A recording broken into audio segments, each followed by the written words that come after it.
Hello dear students, how are you? I hope you will be fine.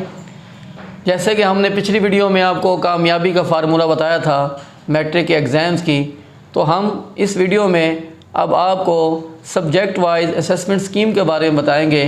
अगर किसी student को ये अंदाज़ा हो जाए कि किस चैप्टर में से कितने % पोर्शन पेपर में आना है, तो वो ईज़िली उस सब्जेक्ट की तैयारी कर सकता है।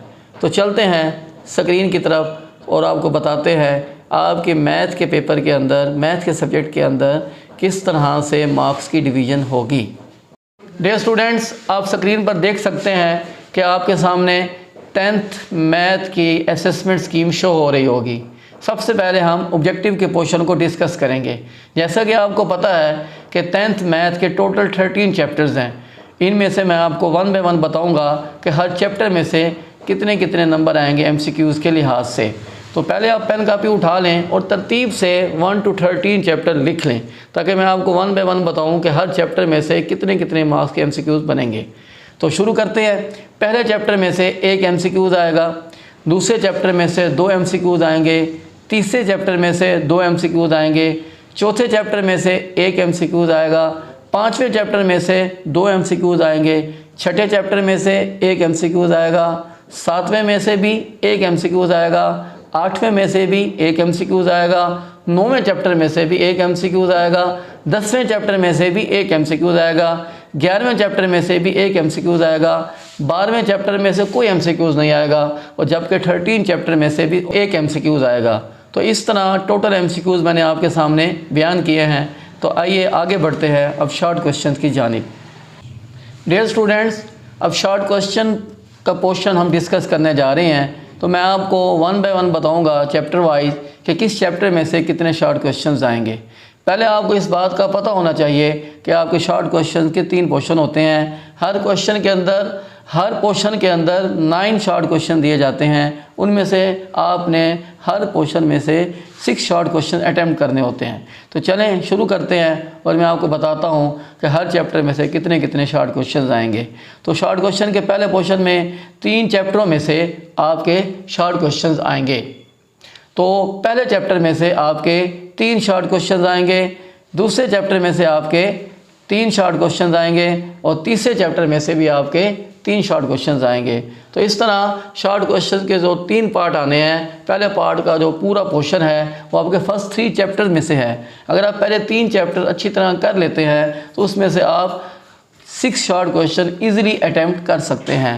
आइए बढ़ते हैं अगले पोर्शन की जानिब। शॉर्ट क्वेश्चन के दूसरे पोर्शन में से जो शॉर्ट क्वेश्चन आने हैं उन चैप्टर्स का मैं अब आपको बताऊँगा। चैप्टर नंबर 4 में से आपके 2 शॉर्ट क्वेश्चन आने हैं, लेकिन जो चैप्टर नंबर 5 है आपके सिलेबस का, उसमें से मेजर पार्ट आपका आना है शॉर्ट क्वेश्चन का। 4 शॉर्ट क्वेश्चन आएंगे। तो आपने 5वां चैप्टर अच्छे तरीके से करना है, और छठे चैप्टर में से आपके 3 शॉर्ट क्वेश्चन आएंगे। इस तरह शॉर्ट क्वेश्चन का दूसरा पोर्शन कंप्लीट होगा। इसमें से भी अगर आप 5वें चैप्टर को अच्छे तरीके से कर लें, चौथे को कर लें और छठे को कर लें, तो यहाँ से भी आपके 6 शॉर्ट क्वेश्चन अटैम्प्ट हो सकते हैं। शॉर्ट क्वेश्चन का जो आखिरी पोर्शन है उसमें ज़्यादातर डेफिनेशंस आती हैं, लेकिन उसमें से कुछ शॉर्ट क्वेश्चन न्यूमेरिकल भी आ जाते हैं। तो मैं आपको बताऊंगा किस चैप्टर में से कितने कितने शॉर्ट क्वेश्चन आएंगे। तो तीसरे पोर्शन में शॉर्ट क्वेश्चन के चैप्टर नंबर 7 में से आपके 4 शॉर्ट क्वेश्चन आएंगे। ये इंपॉर्टेंट पार्ट है आपके सिलेबस का।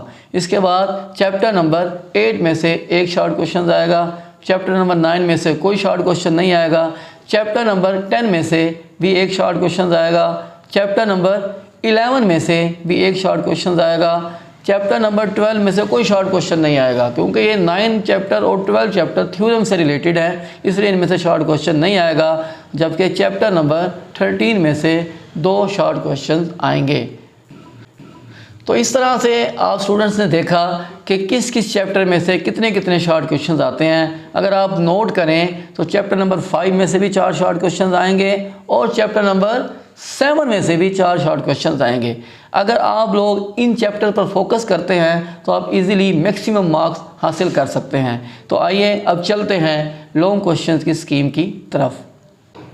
डियर स्टूडेंट्स, अब मैं आपको लॉन्ग क्वेश्चन की स्कीम के बारे में बताऊंगा, जो कि आपकी स्क्रीन पर शो हो रही होगी। डियर स्टूडेंट्स, आपके लॉन्ग क्वेश्चन के पोर्शन के अंदर पेपर में 5 क्वेश्चन दिए जाएंगे। हर क्वेश्चन के 2 पार्ट्स होंगे और आपने उनमें से कोई से 3 क्वेश्चन अटैम्प्ट करने होंगे। तो इसकी जो स्कीम बनाई गई है वो स्टूडेंट फ्रेंडली स्कीम बनाई गई है। इसका जो क्वेश्चन नंबर 1 है लॉन्ग का, उसके 2 पार्ट होंगे। ए पार्ट चैप्टर नंबर 1 में से एक लॉन्ग आएगा और बी पार्ट चैप्टर नंबर 2 में से एक लॉन्ग आएगा। दूसरा लॉन्ग क्वेश्चन जो है वो चैप्टर नंबर 3 में से एक पार्ट आएगा और चैप्टर नंबर 4 में से दूसरा पार्ट आएगा। इसी तरह अगर हम आगे बढ़ते हैं तो लॉन्ग क्वेश्चन में क्वेश्चन नंबर 3 के अंदर चैप्टर नंबर 5 में से एक लॉन्ग क्वेश्चन आएगा और चैप्टर नंबर 6 में से दूसरा पार्ट आएगा। इसी तरह जब हम आगे बढ़ते हैं क्वेश्चन नंबर 4 की जानिब लॉन्ग क्वेश्चन के, तो चैप्टर नंबर 7 में से एक लॉन्ग क्वेश्चन आएगा और चैप्टर नंबर 13 में से एक लॉन्ग क्वेश्चन आएगा।